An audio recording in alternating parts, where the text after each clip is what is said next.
까지 말씀을 같이 한 목소리로 받들어 읽겠습니다. 내가 엘리의 집에 대하여 말한 것을 처음부터 끝까지 그날에 그에게 다 이루리라. 내가 그의 집을 영원토록 심판하겠다고 그에게 말한 것은 그가 하는 죄악 때문이니 이는 그가 자기의 아들들이 저주를 자청하되 금하지 아니하였음이니라. 그러므로 내가 엘리의 집에 대하여 맹세하기를 엘리 집의 죄악은 제물로나 예물로나 영원히 속죄함을 받지 못하리라 하였노라 하셨더라.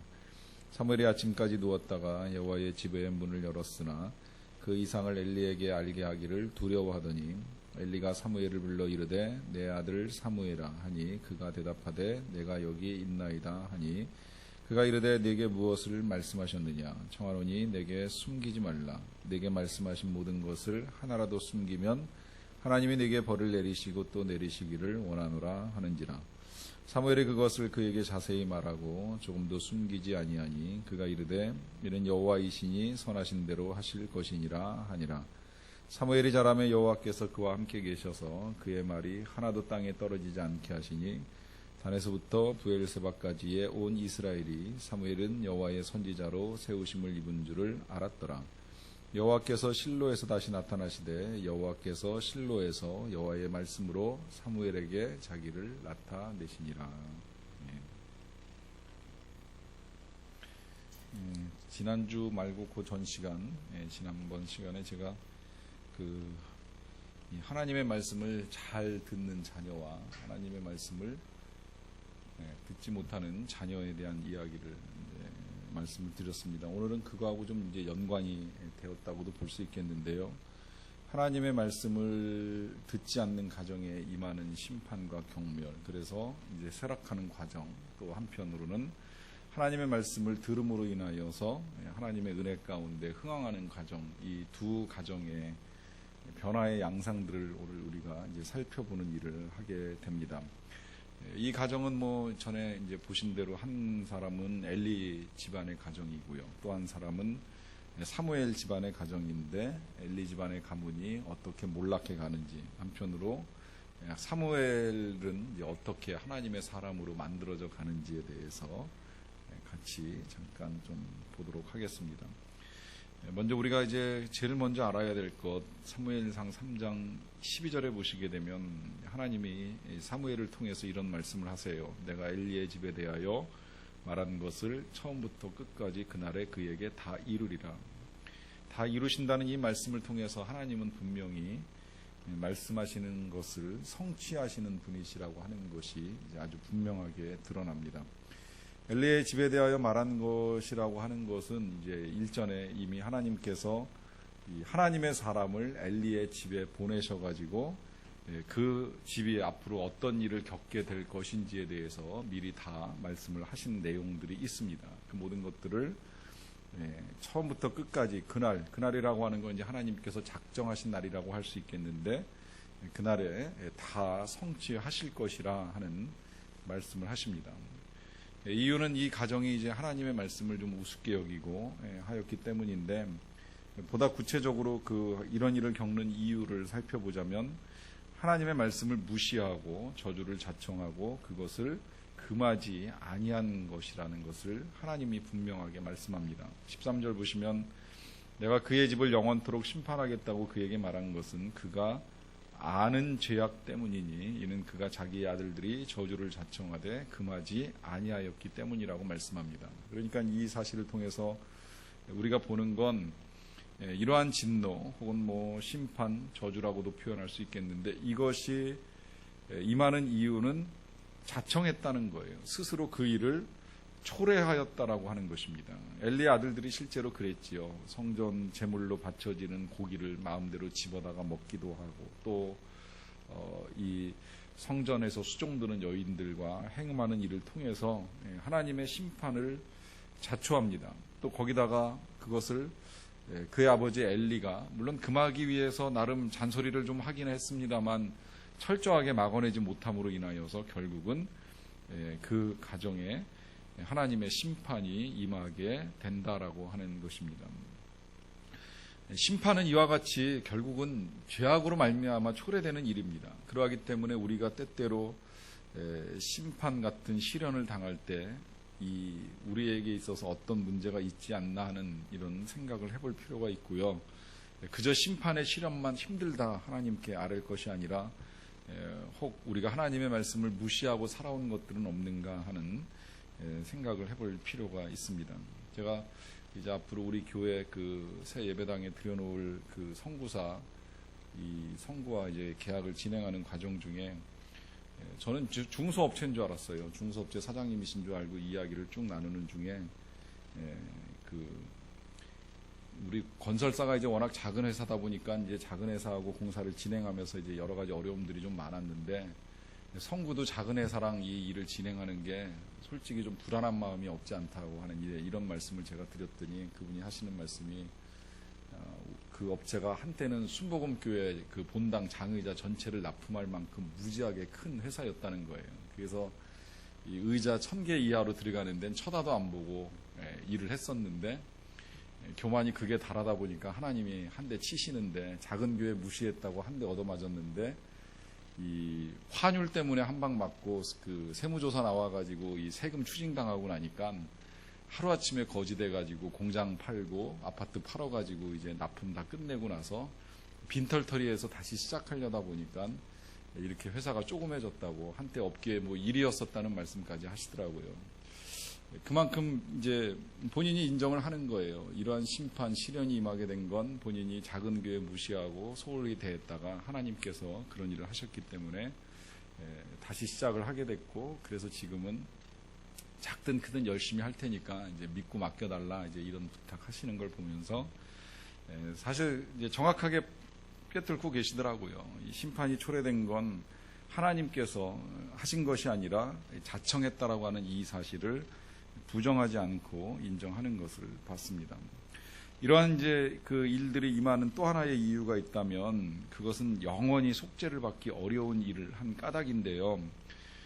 14절에서 계속 하나님 말씀합니다. 그러므로 내가 엘리의 집에 대하여 맹세하기를 엘리 집의 죄악은 제물로나 예물로나 영원히 속죄함을 받지 못하리라 하였노라 하셨더라 하시는 말씀인데요. 어떤 제물로도 또 어떤 예물로도 영원히 속죄를 받을 수 없는 일을 했다는 것이지요. 무슨 일일까요? 이거 결국은 하나님의 말씀을 무시한 것이죠. 하나님의 말씀을 무시한 건 결국 하나님을 무시하는 일이기 때문에 더 이상은 속죄의 길이 열리지 않는다는 거예요. 특히나 하나님께서 주신 귀한 직분이 제사장이라고 하는 직분을 가지고 하나님의 성전에서 그 성전을 더럽히는 일을 하였기 때문에 더 이상은 속죄를 받기 어려운 상황에 놓이게 된 것입니다. 그래서 결국은 이제 하나님의 말씀대로 이 가문에 하나님의 심판이 임합니다. 그 임하는 내용이 여기서는 19절 한 절만 기록이 되어 있는데 실상은 이제 좀 아주 비참합니다. 여기 보시게 되면 그의 며느리인 비느하스의 아내가 임신하여 해산 때가 가까웠더니 하나님의 궤를 빼앗긴 것과 그의 시아버지와 남편이 죽은 소식을 듣고 갑자기 아파서 몸을 굽으려 해산을 하는데요. 일반적으로 해산 자체는 고통이지만 그 고통의 순간을 통과하고 나면 어쨌든 그 해산은 여인들에게 있어서는 기쁨입니다. 그건 나중에 그 요한복음에 보시게 되면 예수님도 이 일을 여인의 기쁨이라고 표현을 하면서 사람이 살다 보면 해산의 수고와 같은 아픔이 있을지라도 수고한 이후에는 반드시 이 출산의 기쁨을 누리게 될 것을 말씀하셨는데 성경에 나오는 출산 중에 아마 이 출산이 가장 비참한 출산이 아닌가 하는 생각이 들어요. 이렇게 해서 만약에 이제 아이를 낳는다라고 하면 제일 먼저 남편이 기뻐할 것이고 또 남편 아니면 그 다음에는 이제 시아버지가 기뻐할 거 아닙니까? 손자가 됐던 손녀가 됐던 새로운 생명이 태어나는 걸 맞이하는 기쁨이 있어야 됩니다. 그런데 이 상황 속에 무슨 일이 있냐면 이 남편이 처음에 전쟁터에 나갔던 건 아니에요. 이스라엘 백성들이 전쟁터에 나갔는데 블레셋과 싸워가지고 패배를 하고 돌아옵니다. 돌아와가지고서는 억울하니까 어떻게 할까 고민을 하다가 이 사람들이 나중에 내린 결정이 뭐냐면 법궤를 가지고 나가보자. 우리 법궤가 하나님이나 다름이 없는데 법궤를 모시고 나가면 저 블레셋이 꼼짝 못하고 전쟁에서 우리가 다시 이길 수 있지 않겠느냐 하면서 법궤를 들고 나가는 일을 해요. 거기에 누가 따라 나가냐면 이 엘리 제사장의 아들인 홈리와 비느하스가 함께 따라 나갑니다. 나름 어쨌든 제사장 직분을 가지고 있던 아들들이니까 법궤 옆에 이제 붙어서 같이 따라 나가는 일을 했어요. 나갈 땐 대단했습니다. 법궤가 전쟁터 안으로 들어오는 걸 보고 이스라엘 백성들 전체가 함성을 질러요. 그 함성 소리가 얼마나 큰지 우레소리와 같다고 돼 있고요.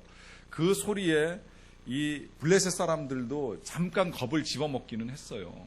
저 사람들이 지금 법궤 들고 나오면 저 법궤의 신은 이 애굽에서 떠나올 때에 애굽에 10가지 재앙을 내린 신이고 또 홍해를 마르게 한 신인 것이 우리가 알고 있는데 우리가 과연 이 전쟁에서 이길 수 있는가 하는 두려움에 잠시 사로잡힙니다. 그런데 블레셋 장수 중에 누군가가 그래도 겁먹지 말고 용기를 내서 한번 싸워보자 해가지고서 결국에는 이스라엘과 한 번 더 싸우는데 이겨가지고 법궤를 빼앗아가요. 그리고 법궤 옆에 서 있던 이 비느하스와 홈리가 세상을 떠나게 됩니다.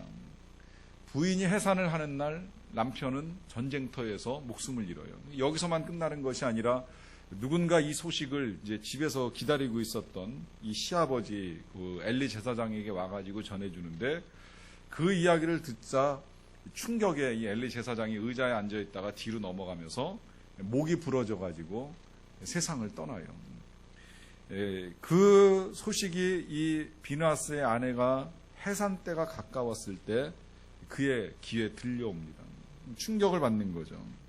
그러니까 갑자기 아파가지고 이 소식을 듣고서 아파가지고 몸을 굽으려 해산하면서 한마디 딱 해요. 이가봇이라고 영광이 떠났다라고 하는 히브리어를 하고 나서는 이 여인도 세상을 떠납니다. 이 여인이 난 자녀가 어떻게 됐는지 성경은 더 이상 기록을 하고 있지는 않습니다만 이 출산의 기쁨을 누려야 할 그때의 이 가정에 슬픔이 임해요. 한 생명이 태어날 때 그의 어머니, 그의 아버지, 그의 할아버지가 다 몰락을 해버려요. 비참한 거지요. 이유는 한 가지, 하나님의 말씀을 듣지 않았기 때문입니다. 말씀 무시하고 살다가 끝내 영원히 속죄를 받기 어려운 이 상황까지 이르게 되었다라고 하는 것입니다. 이 가정 이야기에 반하여서 이제 한편 그 새롭게 흥황하는 가정, 사무엘의 가정 보게 되는데 사무엘의 가정의 가장 큰 특징은 역시 기도라고 할 수 있습니다. 이유는 그의 어머니 한나가 기도하면서 이 사무엘을 잉태했고 또 기도 가운데 그 사무엘을 출산하였기 때문인데요. 우리가 제일 먼저 알아야 될 것, 흥황하는 가정의 특징, 그것은 기도할 때 하나님께서 기도 이상의 것을 허락해 주신다는 것입니다. 보시게 되면 그 20절에 엘리와 엘가나가 그의 아내에게 축복하여 이르되 여호와께서 이 여인으로 말미암아 네게 다른 후사를 주사 이가 여호와께 간구하여 얻어바친 아들을 대신하게 하시기를 원하노라 하면서 엘리가 살아있을 때 이 한나와 엘가나에게 한 번 더 축복하는 일이 있어요. 그건 사무엘을 하나님께 바쳤기 때문에 그를 대신할 아들을 하나님이 주시기를 원한다라고 하는 축복입니다. 축복을 했는데 이 축복을 받고 이 엘가나와 한나가 집으로 돌아간 다음에 하나님께서 한나에게 임신을 하게 해주시는데 세 아들과 두 딸을 낳게 해주셨어요. 이게 기도 이상의 은혜지요. 왜? 처음에 한나가 기도한 건 어떤 내용이었겠어요? 처음부터 6명만 주세요 이렇게 기도했을까요? 아니죠.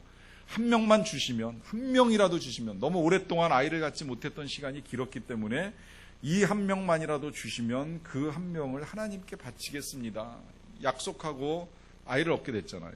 그런데 결과적으로 봤을 때는 한 명으로 끝나는 것이 아니라 하나님이 그 뒤를 이어서 5명을 더 주셔가지고 이 5명의 자녀는 이제 자기 품에서 기를 수 있는 은혜를 주셔요. 이게 기도 이상의 은혜라는 건데요. 이거보다 더 중요한 은혜는 뭐냐면 이 일을 통해서 이제 그간의 일들에 대해서 하나님의 해석이 진행이 되는 거예요. 그 전까지는 왜 내가 아이를 가질 수 없는지, 왜 내가 이렇게 슬픔 가운데 기도를 해야 되는지 모르는 일들이 일어납니다. 지금 한나가 그랬을 거예요. 그런데 사무엘을 낳았을 때도 물론 한번 확인은 했겠지만 그 뒤에 이 5명의 아이들이 더 태어나는 걸 통해서 뭘 알게 되는 거예요? 확실하게 임신의 능력이 없었다는 게 아니라 하나님께서 태의 문을 일시간 막으셨다는 거예요. 이유는 기도시키려고, 또 사무엘을 바치게 하기 위해서, 또 사무엘을 기도 가운데 양육시키도록 하나님께서 막으셨을 뿐이지 전혀 건강에 문제가 있었던 건 아니라고 하는 사실이 이 일을 통해서 확인을 합니다. 그렇게 되면 건강을 확인하는 은혜도 경험하게 되는 것이고, 더 나아가선 이 가정, 한나 입장에서는 자신이 하나님께 택함받은 여인이라고 하는 사실도 또 기도 이상으로 받게 된 은혜라고 할 수 있겠고요. 더 나아가서 그 21절 맨 끝자락에 보시게 되면 이 사무엘은 여호와 앞에서 자라니라 라고 하는 이제 말씀이 있잖아요. 이것 또한 기도 이상의 은혜예요. 하나님께 드려진 이 아들이 하나님 앞에서 자란다. 이거보다 귀한 일이 없지요. 이 은혜를 하나님께서 이 가정에 주셨다라고 하는 것이 참 감사한 일이 될 수 있습니다. 그렇게 해서 이제 하나님께 드려진 사무엘이 자라나가는 과정 중에 일어나는 일인데요. 그는 반복된 훈련 속에서 실제적으로 들려주시는 하나님의 말씀을 듣게 됩니다. 이건 이제 우리가 지난 시간에 저하고 나눴습니다마는 처음부터 사무엘이 하나님의 말씀을 듣지는 못했어요. 듣지 못하고 엘리 제사장이 부르는 줄 알고 자꾸 실수해서 가서 확인하고 또 확인하죠. 그러다가 엘리 제사장이 가르쳐 주죠. 이제 누가 너를 부르면 그분은 하나님이실 테니까 응답을 하라 하는 이제 이 말씀을 듣고서 기다리고 있다가 하나님이 다시 부르시니까 그제서야 사무엘이 대답을 합니다. 주의 종이 듣겠나이다 라고 하면서 대답할 때 이제 하나님께서 그에게 하실 일들을 이제 서서히 말씀하기 시작을 합니다. 이 반복된 훈련 속에서 드디어 하나님과의 교제가 시작이 되는 거예요. 이 훈련 속에서 하나님과 만나는 감격이 이루어집니다. 여러분, 이 일이 우리에게 주는 중요한 메시지가 있습니다. 그건 처음부터 하나님의 말씀을 잘 듣는 사람은 없지만, 그러나 꾸준히 반복하고 꾸준히 훈련하다 보면 언젠가 내게 들려주시는 하나님의 음성을 들을 수 있는 길이 열리게 됩니다. 그래서 그때로부터는 더 깊이 하나님과 교제하는 이제 그 기쁨을 누릴 수가 있게 되는데요. 이것이 흥왕하는 가정, 흥왕하는 자녀들에게 나타나는 놀라운 특징이라고 할 수 있습니다. 제가 새벽에 한번 그 소개를 한 적이 있긴 있는데요.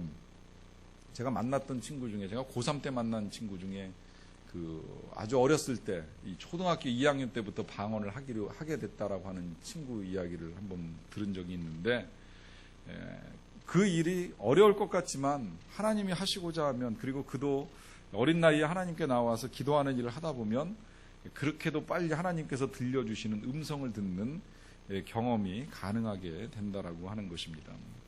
자, 이렇게 이제 하나님을 만나는 감격 속에서 사무엘이 그 하나님을 만난 이후에 보여주는 태도를 보시게 되면 15절에서는 이렇게 기록이 되어 있습니다. 사무엘이 아침까지 누웠다가 여호와의 집의 문을 열었으나 그 이상을 엘리에게 알게 하기를 두려워하였다 그래요. 제가 이 본문을 참 되게 좋아하는 구절인데요. 이 한 절 말씀 묵상하면서 참 은혜를 많이 받았어요. 이유는 아침까지 누웠다는 건 이제 잠들어 있진 않았다는 의미가 될 수 있겠고, 또 실제 잠들 수 없었을 것 같아요. 왜? 전날 하나님의 음성을 들었잖아요. 처음으로 하나님의 음성을 들었잖아요. 제가 그 전에 섬기던 교회에서 한 권사님이 그 새벽 기도를 거의 빠지지 않는 권사님이 있는데, 어느 날 그 이제 새벽 기도 하시고 나서 그 다음에 이제 나중에 이제 아침에 제가 출근을 했는데 저를 찾아왔어요. 교회로 찾아오셔가지고 아침에 이제 그 말씀을 하시는 거예요. 제가 새벽에 하나님의 음성을 들었습니다. 그러시는 거예요. 그래서 어떻게 들으셨는데요? 그랬더니 오늘따라 이제 기도를 되게 오래 하셨다는 거예요. 다 나갈 때까지. 평소에는 이제 좀 일찍 나가시는 분이신데 다 나갈 때까지 이상하게 더 기도를 하고 싶어가지고 계속 기도를 하고 있는데 갑자기 누가 뒤에서 이름을 부르더래요. 근데 순간적으로 교회에서 내 이름을 부르는 그분 이름이 이제 여기서 뭐 말씀드려도 상관없어요. 소망교회 교인도 아니고 하다 보니까 신정례 권사님인데 누가 뒤에서 정례야 그러고 이제 부르더라는 거예요. 그래서 뒤를 돌아봤는데 아무도 없고, 생각해보니까 교회에서 나를 정례하라고 부를 사람이 없잖아요. 목사가 불러도 감히 누가 어떻게 권사님한테 그 이름을 그냥 그대로 부르고 말겠어요. 그래서 누구지 그러고서 뒤돌아봤는데 아무도 없다는 거예요.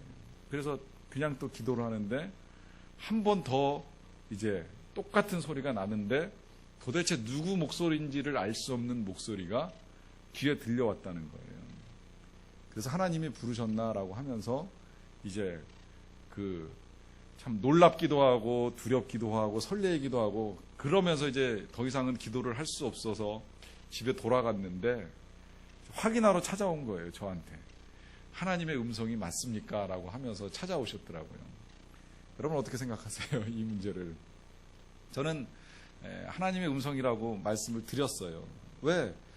구약의 성경에 나타난 사건이 오늘 우리 시대에 끊어졌다는 생각을 하지 않거든요. 얼마든지 그런 식으로 만날 수 있다면 만날 수 있다는 거예요. 그런데 그 일이 중요한 건 뭐냐면 그분이 하나님의 음성을 들었느냐 못 들었냐라고 하는 그것이 진짜 하나님의 음성이냐 아니냐가 아니라 그때부터 더 기쁨과 성령 충만함 가운데 살아요. 하나님이 이름을 불러주셨거든요.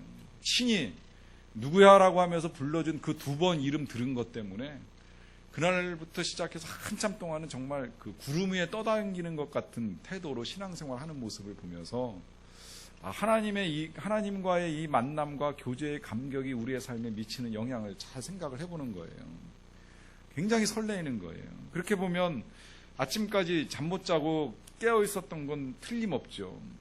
근데 그 다음에 그가 하는 일이 뭐냐면 하나님의 전에 문을 여는 일을 합니다.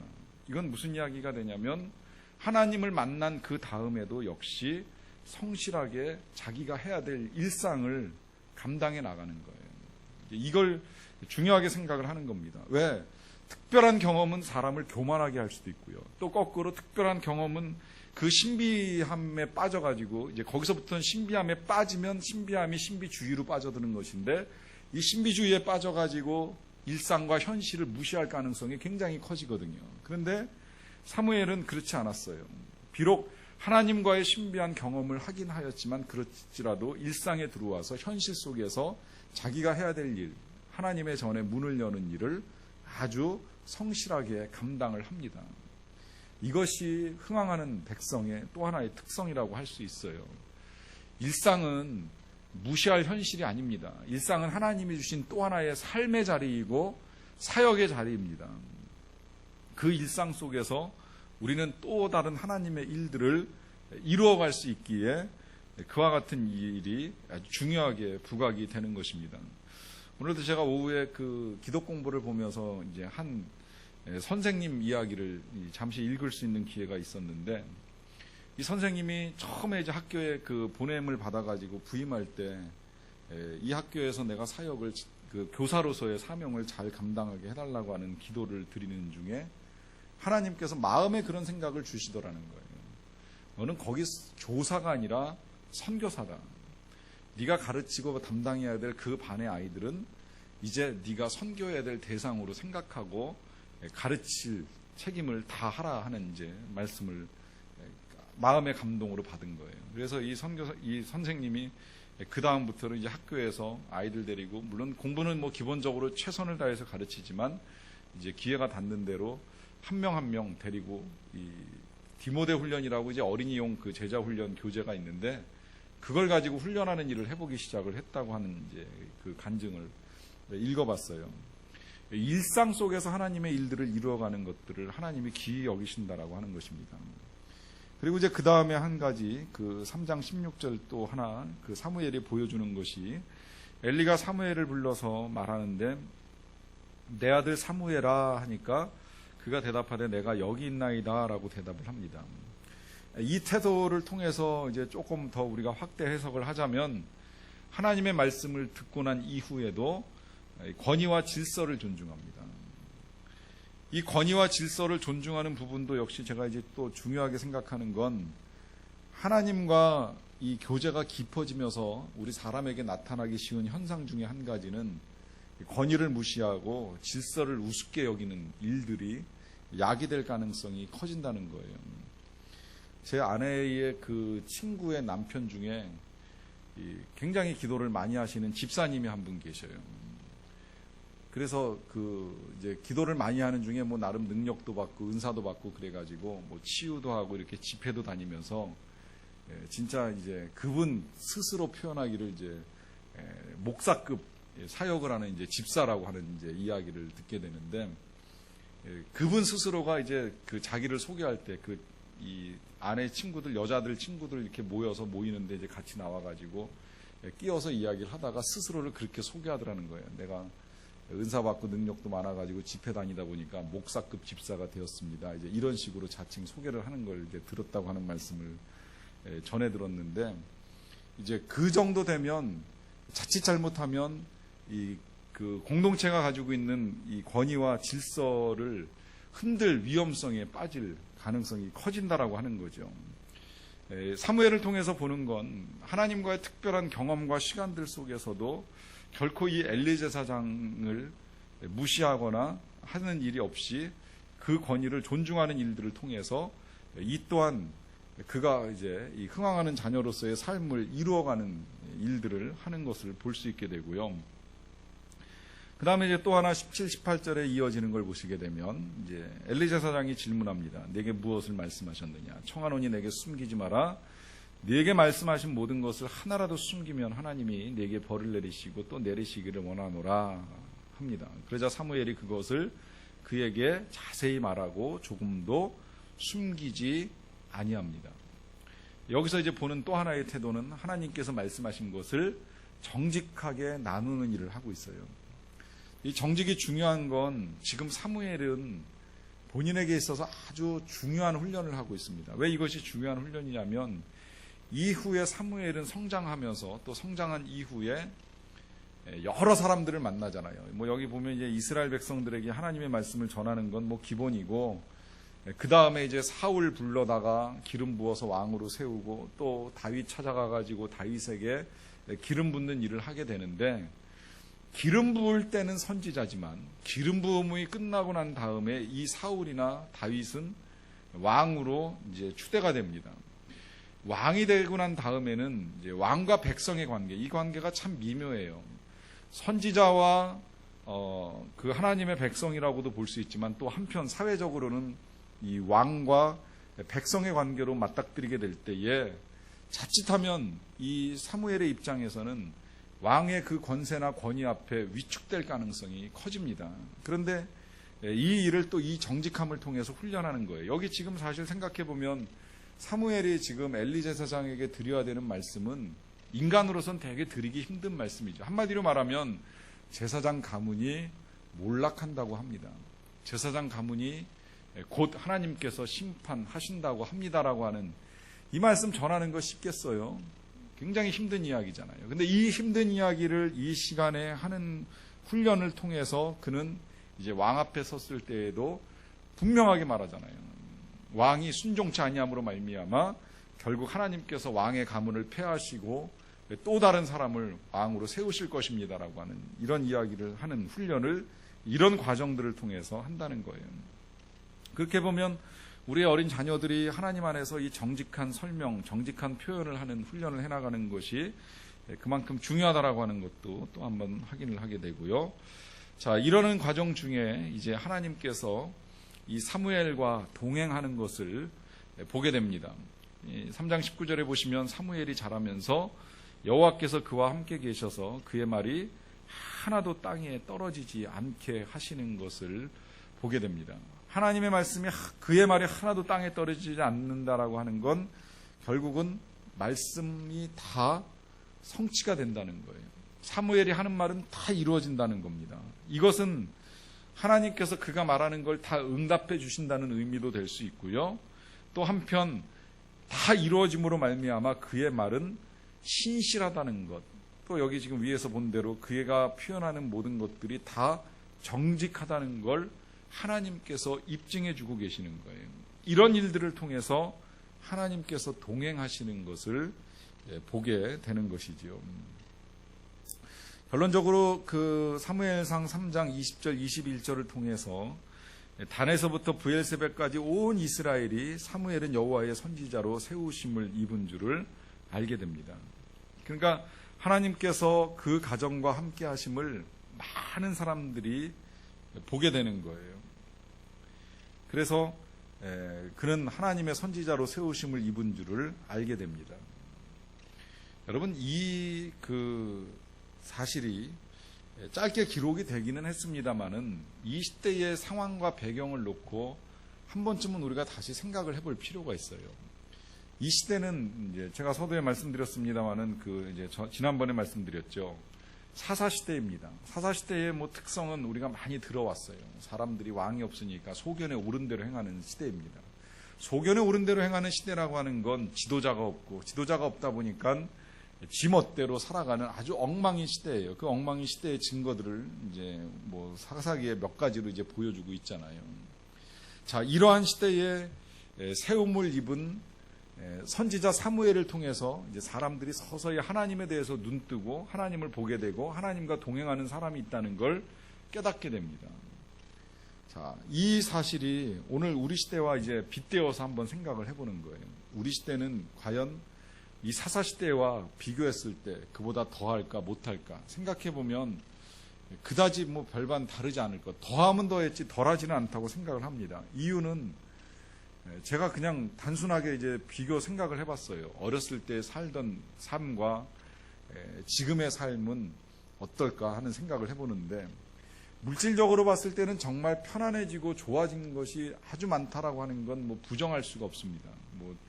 자가용이 생겨나고 정말 집집마다 안방에 화장실을 두고 살아가고, 이젠 화장실에서 맘만 먹으면 어느 때고 정말 더운 물, 찬 물 선택해서 쓸 수 있고, 그리고 볼일 봐도 다 깨끗하게 씻어 내려가는 이제 변기를 사용하는 이 모든 것들이 어렸을 때 한 데서 씻고 재래식에서 볼일 보던 거하고 비교해 보면 엄청난 발전을 이루었다는 생각이 들어요.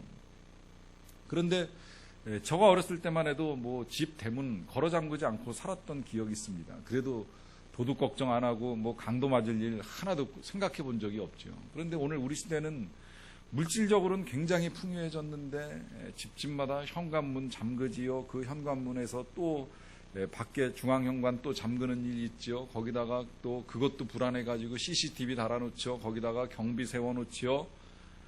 2중, 3중, 4중으로 막아놓고 사는 거예요.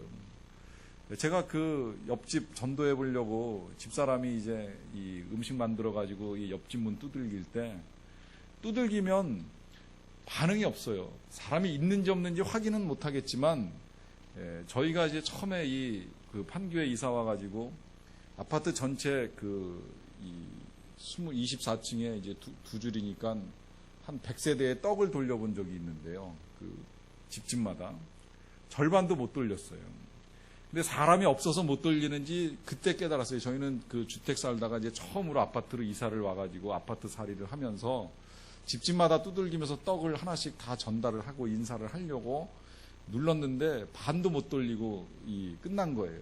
근데 나중에 알고 보니까 안에 사람이 있어도 낯선 사람이 초인종을 누르면, 예약되지 아니한 사람이 초인종을 누르면 절대 문 여는 법 없는 건 둘째치고 인터폰에 대답도 안 한다는 걸 이제 제가 뒤늦게 배웠습니다. 괜히 대답했다가 문을 열어줄 수도 없고 안 열어줄 수도 없고 하다 보니까 아예 그냥 아무도 없네 하는 식으로 그냥 앉아 있다는 거죠. 그러다 보니까 택배 기사가 와도 놓고 가든지 아니면 무인 택배함에 맡기든지 이제 그런 식으로 이제 처리가 다 돼버리더라고요. 이 세상이 정말 살만한 세상인가라고 하는 생각이 찾아 들어오는 거예요. 왜 이렇게 서로에 대한 의심, 서로에 대한 불신, 또 혹시 무슨 일을 당할지 모를까 하는 이 두려움, 염려, 이런 것들이 우리의 마음속을 떠나지 않고 있습니다. 그러니까 쉽게 문 하나 열어주는 것도 혹은 누구시냐고 물어보는 일조차도 할 수 없는 시대에 살아가고 있다라고 하는 것이지요. 자, 이런 시대 속에서 이와 같이 지금 이제 하나님의 말씀과 함께 흥황하는 가정을 이루어간다라고 하는 건 정말 큰 축복이고 은혜일 수밖에 없다라고 하는 거예요. 우리 시대가 사사시대 같다면 이 사사시대 같은 시대에 하나님의 백성들에게 주시는 하나님의 은혜를 받고 누리는 가정은 있을 수 있다라고 하는 것이고, 우리는 그러한 가정에 대한 소망함을 가질 수 있다라고 하는 것인데, 그 소망함이 어디서부터 시작되느냐? 바로 이 한나, 사무엘의 어머니인 한나가 보여준 것과 같은 기도로부터 시작되는 것입니다. 여러분, 이제 우리의 다음 세대, 그 다음 세대는 훨씬 더 험한 시대를 살아가게 될 터인데, 이 자녀들이 정말로 이 험한 시대 속에서 흥황하는 가정, 흥황하는 자녀들로 살아갈 수 있게 하는 길 다른 거 없습니다. 하나님께 맡기고 기도하는 것입니다. 저는 이 본문을 보면서 이제 그런 결론을 얻게 됐어요. 사무엘이 이와 같은 은혜들, 여기 지금 쭉 보는 대로 여러 가지 은혜들을 경험하게 되는데, 이 은혜들을 경험할 수 있는 이유는 단 한 가지입니다. 그것은 한나가 그 자녀를 하나님께 맡긴 것이고, 또 더 나아가서는 맡기고 난 다음에 나 몰라라 했을까요? 절대 그렇게 하지 못하지요. 기도할 수밖에 없었다라고 하는 거예요. 제가 지난 주일날 설교를 하고 나서요, 그런 생각이 들었어요. 제가 왜 설교의 결론 비슷하게 그런 말씀을 전해드렸습니다. 우리의 자녀들에게 필요한 건 공부, 스펙, 그보다도 하나님과의 스토리라고 하는 말씀을 드렸는데, 누군가 저에게, 감사하게도 뭐 질문은 안 하셨지만, 누군가 저에게 저보고 목사님은 그러면 목사님의 딸들을 위해서 어떤 하나님의 스토리를 만들어 드렸습니까?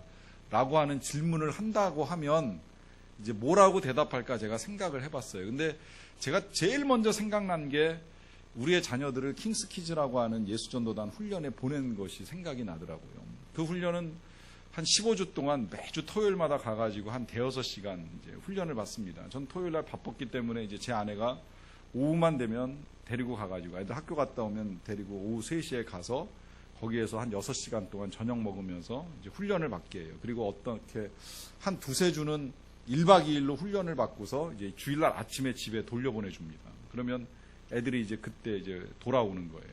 그렇게 한 15주 정도 훈련을 받고 나서 겨울방학 때 21일 동안 3주일간 아웃리치를 나가요. 그때 이제 우리 딸들이 그 아웃리치를 나간 데는 북한을 대상으로 한 중보였기 때문에 그때만 해도 이제 금강산 2박 3일 갔다 오고, 나머지는 북경부터 시작해가지고 이 압록강 신의주 강변부터 이 쭉 그 강변을 거슬러 올라가서 백두산까지 갔다가 그 다음에 이제 하얼빈까지 갔다 오는 거예요. 근데 하얼빈이 겨울에는 영하 한 20, 30도 정도 내려갑니다. 그러니까 아이들 떠나보낼 때 파카에 뭐 그 월동 양말 그 다음에 방 하나까지 다 신겨가지고 이제 보내는 일을 한 거예요. 그때 우리 딸, 큰딸이 중학교 1학년, 작은 애가 초등학교 3학년이었는데, 그렇게 보내놓고 21일 동안 이제 제 아내하고 둘이 이제 지내는 거예요.